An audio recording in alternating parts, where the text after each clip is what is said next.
What if I tell you that humans imagined helicopters long before they imagined airplanes? But airplanes were invented first. That sounds a little counterintuitive. The reason is simple. It was far easier to engineer and build airplanes because the physics actually allow it to happen. On the other hand, the idea of a helicopter was a never-ending nightmare. So, how did engineers manage to build one regardless? And what makes a helicopter an even more impressive machine than its counterpart? These questions and more will be answered shortly here in Machines Learning, where the physics is for the regulars. Let's dive in.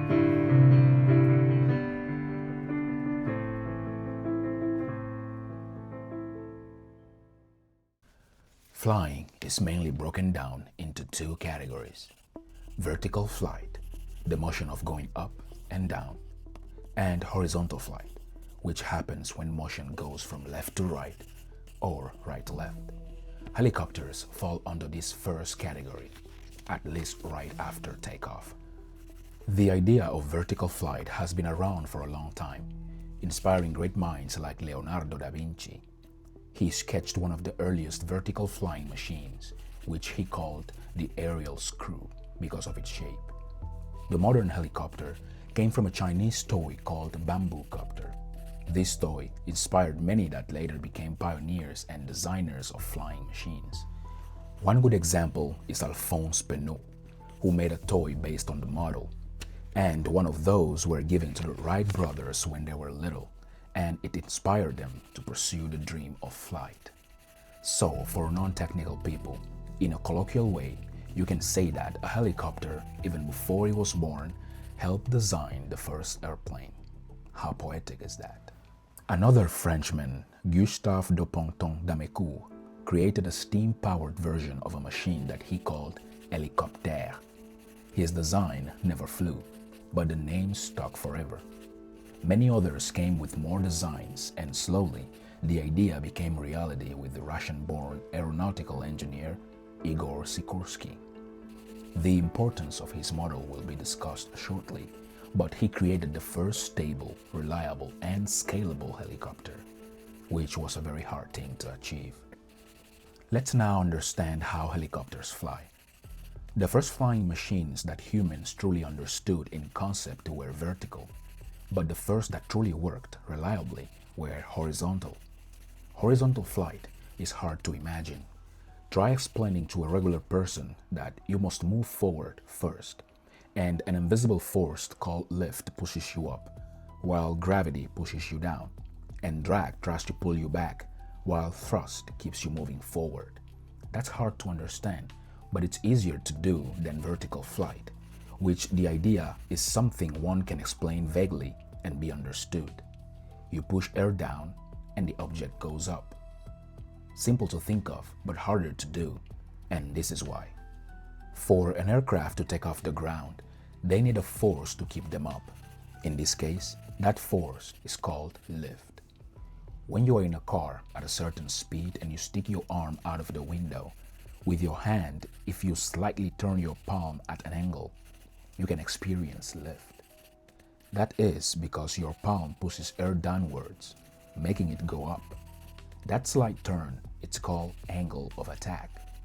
The more you turn your palm, the bigger the angle of attack. Therefore, the more lift you generate. For horizontal flight, imagine your hand being an airplane wing, and theory applies the same way.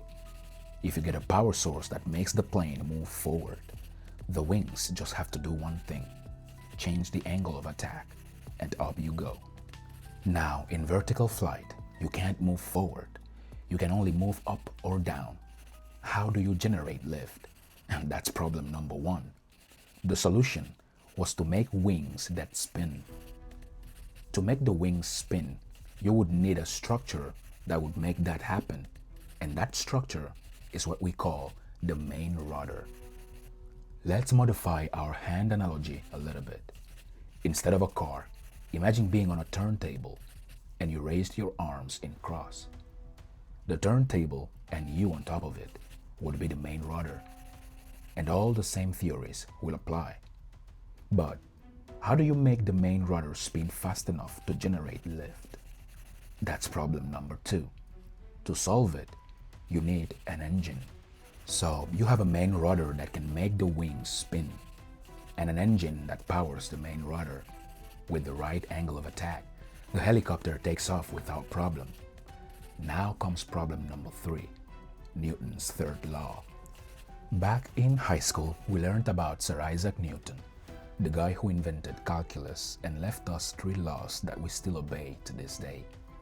His third law says that for every action, there is an equal and opposite reaction. Let's see. When the main rotor spins, it creates an equal and opposite torque reaction at the shaft, which is connected to the main body of the helicopter. In other words, when the main rotor spins, the main body of the helicopter also tends to spin, but in opposite direction. You can imagine the disagreement with your stomach after experiencing such violent motion. The solution to that was the tail rudder. The tail rudder creates thrust sideways to counter the motion of the main body. The spin of the tail rudder has to be adjustable in order to control the helicopter. This was all thanks to Igor Sikorsky, and this is why he is considered by many the father of the practical helicopter.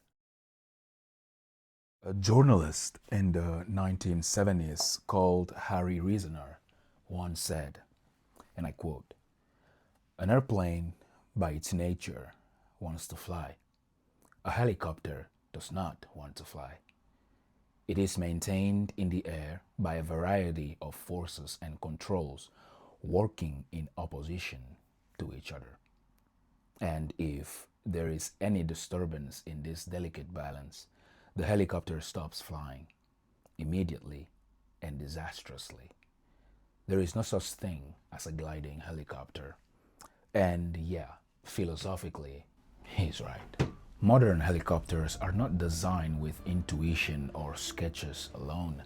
NASA literally uses a system-level software to see if the idea of a helicopter can survive without tearing itself apart. And please understand that some of the concepts discussed in this video are still causing confusion, misconceptions, and debates even among the scientific community. Engineers, physicists are still arguing over how lift actually works.